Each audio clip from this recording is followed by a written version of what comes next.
자, 허준 변호사. 자, 잼버리 개영 초기에는 폭염 때문에 비상이었어요. 그런데 날씨에 대한 악재가 또 있어요. 그렇습니다. 폭염도 버티고 시설 부족도 버티고 비난 여론도 버텼는데 결국 태풍의 조기 철수를 결정했다는 그런 보도가 나왔습니다. 아이고.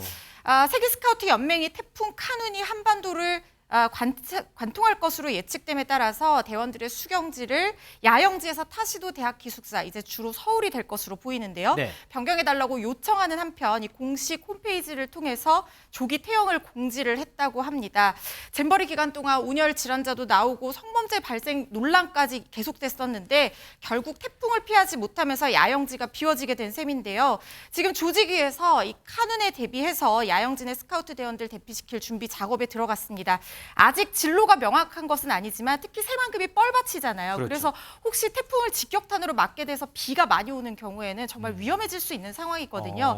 그래서 불가피하게 이런 결정을 한 것으로 보이고요. 조기에 현장을 떠나기로 했지만 그렇다 하더라도 이 잼버리 경험을 타시도에서 다른 프로그램으로 이어갈 수 있도록 모든 지원을 아끼지 않겠다, 이런 방침이 나오고 있습니다. 그러면은 원래 이제 폐영식, 케이팝 콘서트 당초 이제 어제 하기로 했다가 이거를 11일 날 전주 월드컵 경기장으로 옮겨서 하기로 했잖아요. 그럼 이거는 또 어떻게 되는 거예요? 그러면? 그것도 지금 좀 불투명한 상황입니다. 일각의 보도에 따르면 이 케이팝 콘서트가 이 대원들이 가장 기대하는 프로그램이었거든요. 네. 그래서 이거를 서울 상암 월드컵 경기장으로 옮겨서 개최할 가능성이 있다, 이런 얘기들이 나오고 있는데 서울 수도권으로 이제 다 멤버들이 올라가니까. 그렇죠. 그런데 아직까지 확정된 사항은 아니고요. 좀 더 지켜봐야 될 것으로 보이고, 지금 영국 대원들은 이미 서울에 가서 서울 관광하고 있거든요. 그렇죠. 근데 한 가지 아쉬운 점은 잼버리 야영이라는 것이 사실 이런 관광 프로그램보다는 이 대자연과 함께 호흡하면서 세계의 아이들이 우정을 나누고 또 호연지기를 기르고 이런 취지인데,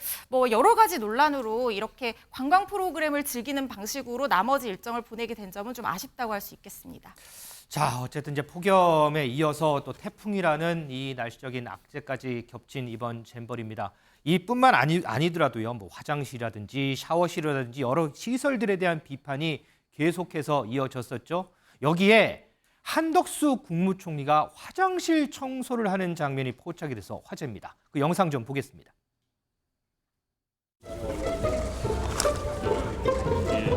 텐트 침대에는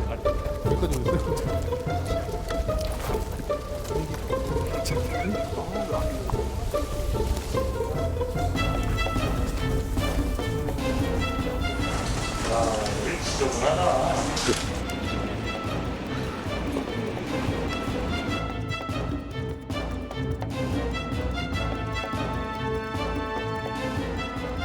처음 지적하신 것보다 상당 부분 문제가 개선되는 것을 확인했습니다. 참가자들이 완전히 만족할 때까지 더 노력하겠습니다. 이종우 시장님, 국무총리가 이 화장실 청소까지 하는 이런 상황, 이거 어떻게 봐야 되나요? 이거? 일단 윤석열 대통령이 정부가 나서야 된다라고 이야기를 하고, 그 다음부터 한덕수 총리가 아예 지금 잼버리 야영장에 가서 모든 것을 점검하면서 비상의 어떤 상황으로 대처를 하고 있는 것으로 보입니다. 일견 어떤 제목은 솔선수범 이렇게 나가기도 했는데, 앵커님께서 지적하셨듯이 총리라 하면 모든 국정 운영 전반을 대통령의 어떤 지시와 지휘에 따라서 실질적으로 집행하는 총책임자입니다. 지금 잼버리가 아무리 급하더라도 수많은 어떤 우리 국정 운영의 여러 가지를 책임져야 될 그런 위치에 있는 분이 지금 화장실과 관련된 매일같이 점검을 한다, 이런 이야기가 나오고 있는 것을 보면 우리의 어떤 시스템, 국가적 운영 시스템이 문제가 있다라고 보여질 수밖에 없는 것이거든요. 근데 한 가지만 지적을 하면 이건 딱 한 가지입니다. 뭐냐면 지금 전북도가 그 수년 동안을 이렇게 주장을 해왔어요. 새만금 잼버리는 정부가 아닌 지자체가 모든 정권을 갖고 운영하게 된 세계 최초의 대회다라고 주장을 해왔고, 네. 8월 2일 김관영 전북도지사가 YTN에 출연해서 이렇게 얘기를 합니다.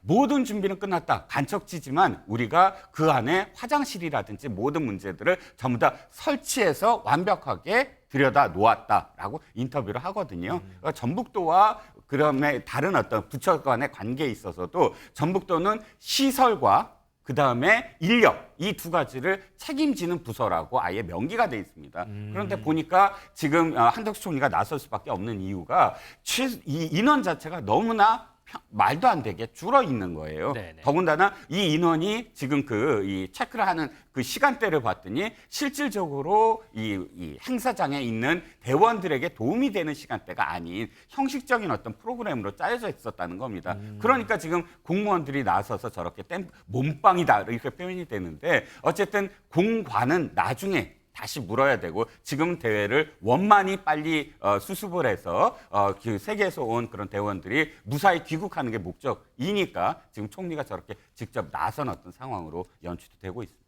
김준일 리터. 그러다 보니까 이게 예산 얘기도 계속 나오는 게 오늘 한 보도 보니까 운영비에는 예산 엄청나게 쓰고 실질적으로 이 야영지에는 뭐 절반도 안 썼다는 그런 보도도 있더라고요. 예, 뭐 1,171억 원이 이제 거의 1,200억 원 정도 되죠. 근데 이제 조직이 운영에 740억을 썼고 야영장에는 129억 원만 썼다 뭐 이런 내용이 있습니다. 그래서 저도 굉장히 이거를 지금 어떻게 다 썼는지 궁금해요. 이거를 뭐 횡령하거나 그랬지는 않았을 겁니다. 그리고 여기가 이제 새만금이다 보니까 여기 기반 시설 조성하는 거 네. 이런 것들이 문제가 있었을 것 같아요. 근데 저는 이제 이종구 실장이 되게 존경하는데 이거에 대해서 좀 반박을 안 할 수가 없어요. 어떤 왜 그러냐면은 이게 이제 지자체가 책임을 진다라고 했는데 2016년 7월 25일에 기재부가 국제행사 심의위원회를 열어가지고 2023년 잼버리를 국제행사로 승인을 했어요. 네. 이게 무슨 얘기냐면은 올림픽, 월드컵 이런 행사처럼 정부 차원의 행사로 하겠다라는 거예요.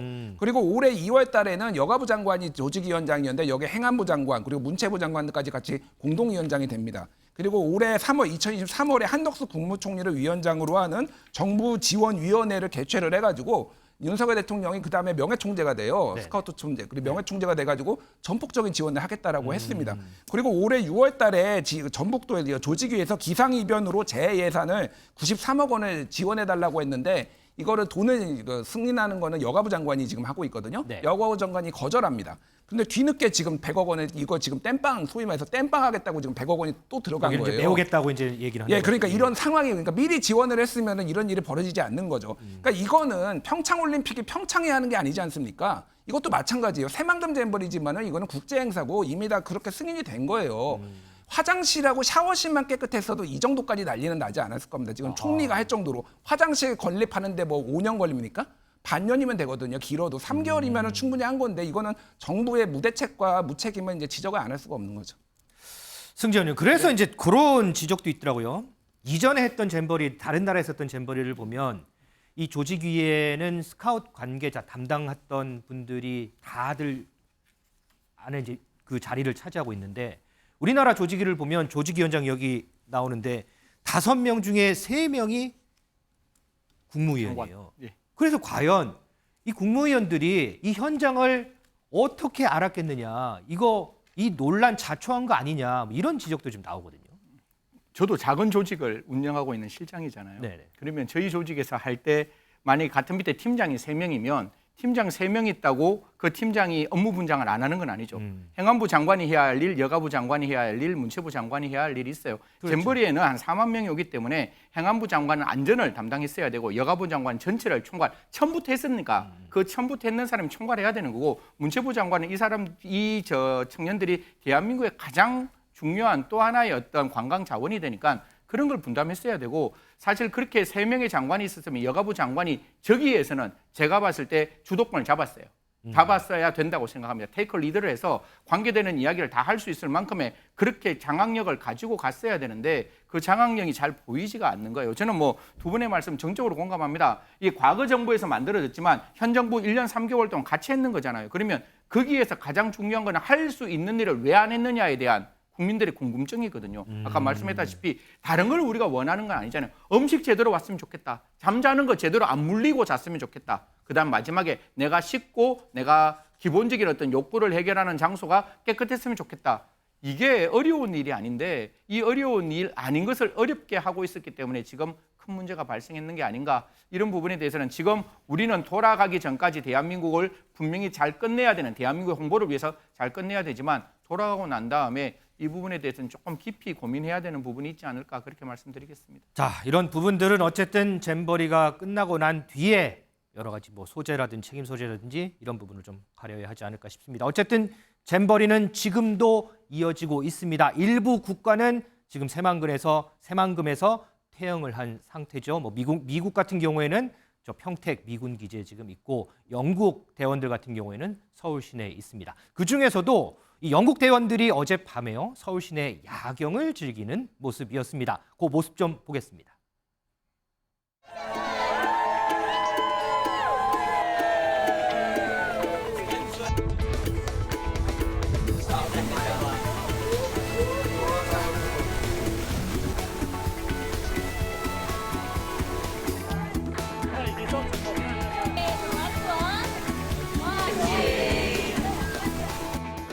No, I think the biggest challenge for us coming from the United Kingdom is the sun and the weather. We're not used to it being quite so hot as this, but yeah, we're really enjoying it. It's really great. 미지수 기자, 지금 우리 영상 봤는데 이번 잼버리 새만금 잼버리 아니고 코리아 잼버리다 이런 얘기 나오더라고요. 그렇습니다. 이 잼버리 살리기에 대한민국이 뭉쳤다. 정부, 지자체는 물론이고 종교계까지 나서서 이 아이들을 실망시키지 않기 위한 다양한 프로그램을 준비하고 있다고 합니다. 네. 이 아이들 정말 많은 기대를 안고 우리나라까지 왔거든요. 전국 각지 지자체들이 각 지역에 있는 역사, 문화 콘텐츠들을 활용해서 이 아이들이 남은 시간 동안 한국에 있는 기간 동안 좋은 추억을 쌓을 수 있도록 여러 프로그램을 준비해뒀습니다. 네. 일단 부산시에서는 대회 참가자 10,000명 정도가 머물 수 있는 숙소, 주요 관광지를 둘러볼 수 있는 관광 코스를 마련할 예정이라고 했고요. 이 서울시는 아까 보신 대로 이미 진행 중인 이런 야경 프로그램을 진행하고 기존에 있던 축제들 기간을 좀 더 연장해서 아이들이 즐길 수 있도록 준비했다라고 합니다. 이 대한조계종은 또 전북 김제 금산사와 같은 전통 사찰을 열어서 아이들이 사찰 체험 활동을 할 수 있도록 이 프로그램을 마련했다고 전했습니다. 자, 어쨌든 이 잼버리 대회 본래 취지와는 조금은 어긋나긴 하지만 그래도 전 세계에서 모인 우리 아이들이 많은 걸 보고 느끼고 하는 그런 부분들 마지막 날까지 좀 많은 추억들을 남기고 갔으면 하는 그런 바람입니다.